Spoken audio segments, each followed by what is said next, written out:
Adolescence is an absolutely critical time in a human being's development. Between the ages of 11 and 14, research tells us that neuroscientists believe this is the single most formative period of time other than early childhood.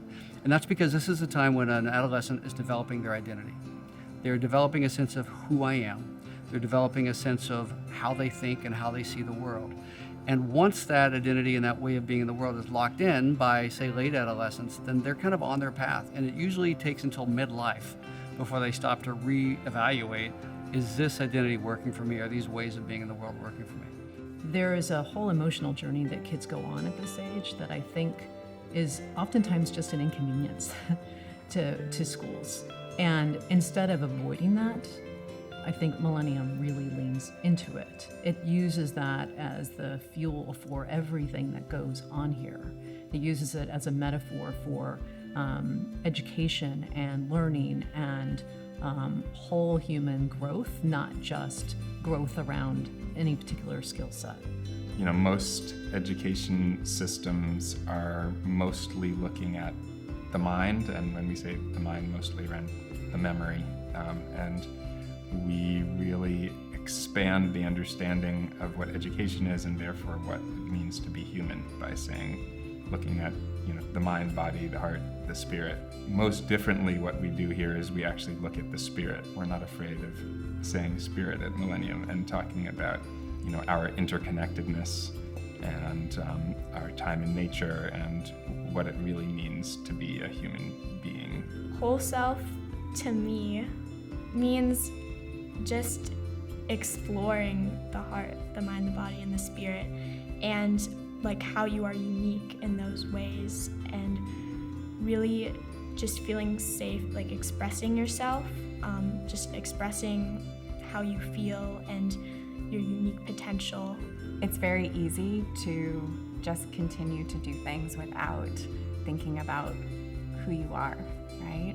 And that is part of whole self-development, is understanding your own inner wisdom. And the way to get into that, the access point, is mindfulness and meditation and awareness, stopping to observe, sort of developing a non-reactive stance to your own inner life allows you the space to really consider those big questions.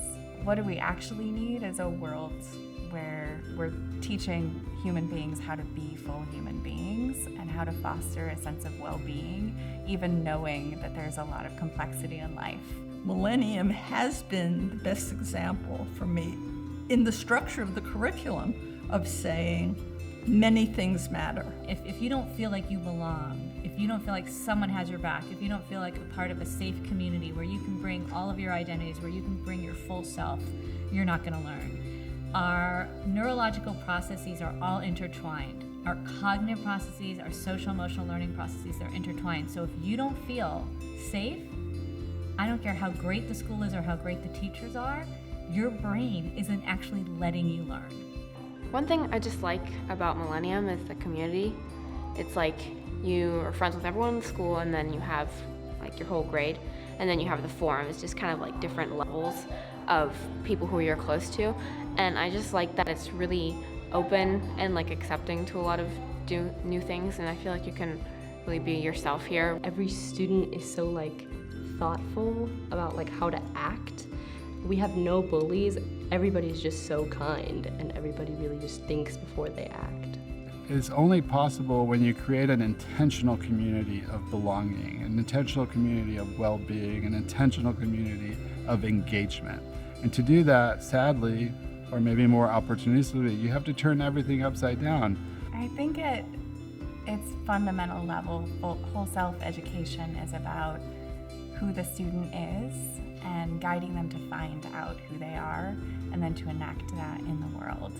To me, whole self-education means like going deeper than just like regular academics or memorizing things, but developing like real world skills, or like socially developing you with academics. At Millennium, we have a strong emphasis on social emotional learning, and it's not in place or in lieu of rich academic pieces of the program.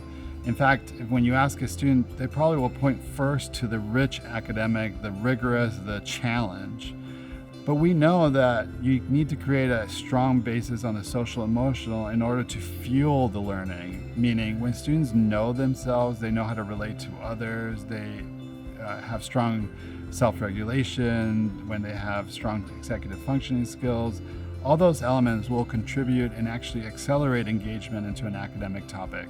We have a set of academic skills and whole self skills. And the academic skills are sort of akin or parallel to 21st century skills. Things like managing information, critical thinking, innovation. And then the whole self skills are actually framed to the Millennium way. So there are 4 categories: be, feel, think, and do.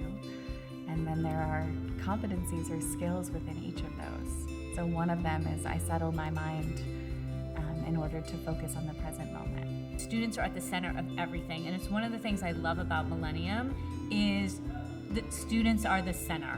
We are here for the students. We ask the students their opinion. They weigh in. They sit in on decision making. We give them voice and choice, right? How do you make someone feel like they belong, that they're valued and respected?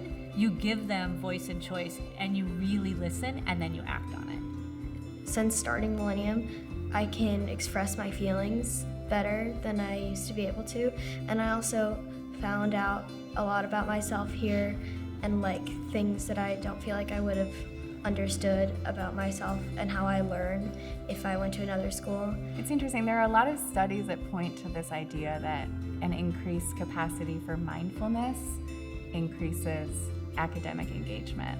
It helps you focus and brings your attention span way up so you can get 10 times more out of what you're learning in the class.